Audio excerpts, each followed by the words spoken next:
Salut à tous, François aujourd'hui pour une nouvelle vidéo de déballage. Après avoir fait le petit live avec les tipeurs, on se retrouve. D'ailleurs, les lives, je les mets maintenant, une fois qu'ils sont faits, je les mets sur le groupe Facebook. Pour ceux qui veulent les voir, c'est sur le groupe Facebook Esprit nous Gen. Le Huawei P40. Donc, après avoir fait le OnePlus 8, en attendant le OnePlus 8 Pro chez Jérôme, on va recevoir les deux P40, le P40 normal et le P40 Pro. Donc, c'est des téléphones qui viennent tous de la boutique Trade-in Shenzhen. C'est des téléphones qui coûtent extrêmement cher en France et que vous pouvez trouver à prix plus compétitif, déjà directement en import, directement sur le site Trade-in Shenzhen. Et pour la garantie, pour ceux qui demandent, c'est 1 an retour Chine. C'est moins bien que 2 ans retour France, mais c'est beaucoup moins cher. Alors, ce P40, il a un petit format, c'est vraiment un petit format de poche, un 6,2 pouces si je ne me trompe pas, qui conviendra à des petites mains. Alors pour moi, c'est un peu trop petit. J'aurais préféré le P40 Pro, qui est un 6,58, sauf que le P40 Pro, après... il est quand même un peu gros, un peu lourd. Ils auraient pu faire quelque chose de mieux. Quand on voit un Samsung S20 comme le S20 Plus qui arrive, qui a une taille de guêpe, ce P40 Pro à côté, il fait un peu tâche. Huawei, qui était parti pour devenir les leaders mondiaux de la téléphonie, vu leur progression fulgurante, se sont fait couper les jambes par les États-Unis, par Trump.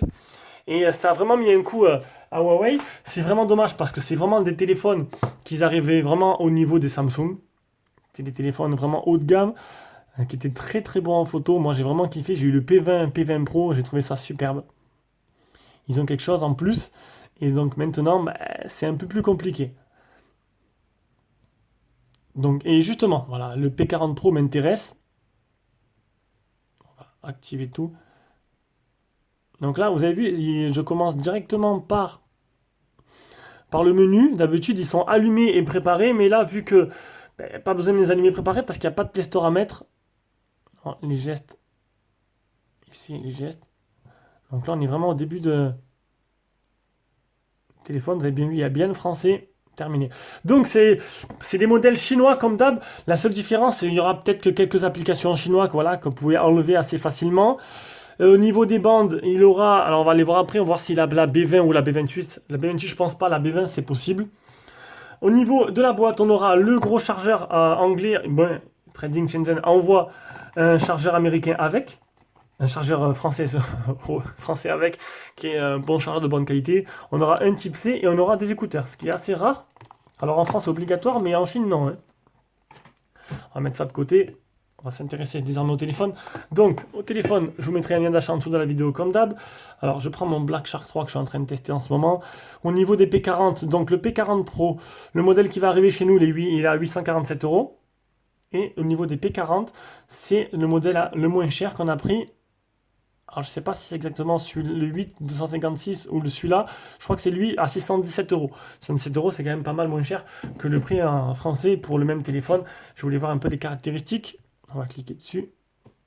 Donc, le téléphone, il est en français. Il manquera, comme en France, le Play Store, bien sûr. Mais Jérôme a trouvé la technique pour l'installer. Du coup, on les enverra avec Play Store. Donc, le P40 est déjà réservé. Il partira en Belgique. Il manque le P40 Pro, mais on se réserve le droit de le garder parce que c'est vraiment un téléphone magnifique. Donc on aura un Kirin 990, un Mali 76 pour la partie graphique, 8 Go de RAM, 128 Go mémoire interne, pas d'extension carte mémoire, il sera bien dual SIM, appareil photo 50 mégapixels, un écran 6,1 pouces OLED, 3800 à la batterie, et au niveau des bandes, ah non, il est full band, il a la B20 et la B28.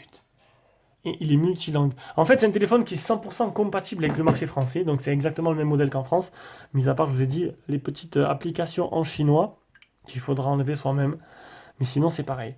Donc, au niveau du design, on aura...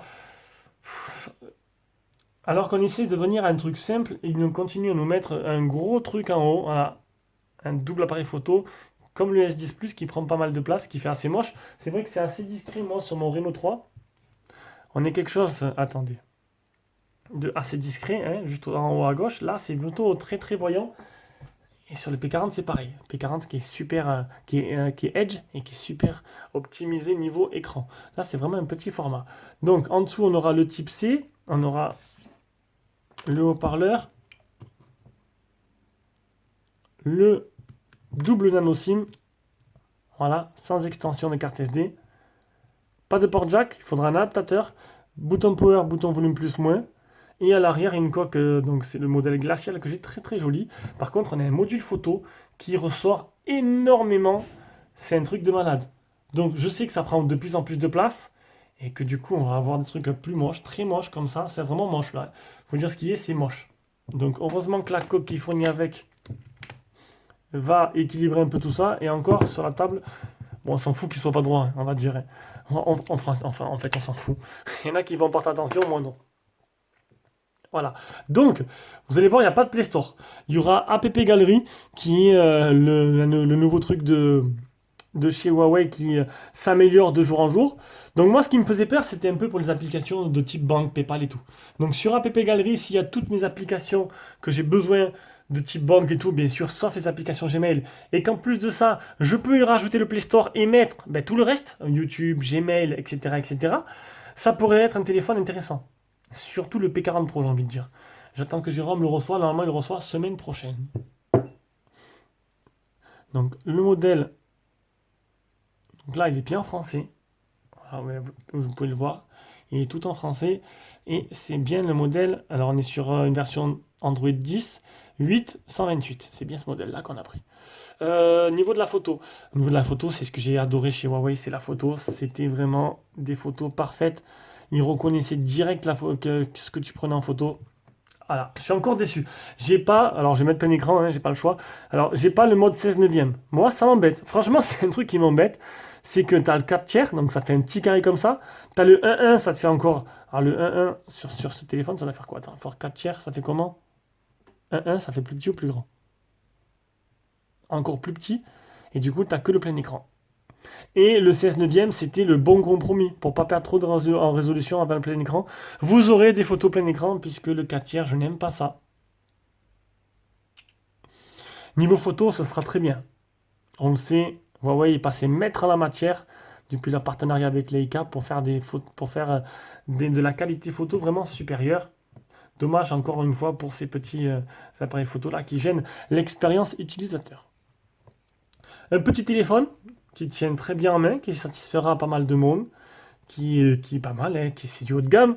On verra ça durant ce test, ce que ça donne. Sur ce, je vous laisse. Je vous fais de gros bisous. Je parle pas du prix du téléphone parce que ouais, c'est toujours été cher. On est habitué. Donc du coup, je pourrais pas dire comme OnePlus et Xiaomi qu'ils ont voulu monter leur prix parce que c'est les prix habituels de chez Huawei. Ça décode pas vraiment. C'est un téléphone qui coûtera quand même pas mal cher dans un an. Et donc du coup, c'est ça qui est intéressant. Allez, sur ce, je vous fais de gros bisous. On se rejoint pour une prochaine vidéo.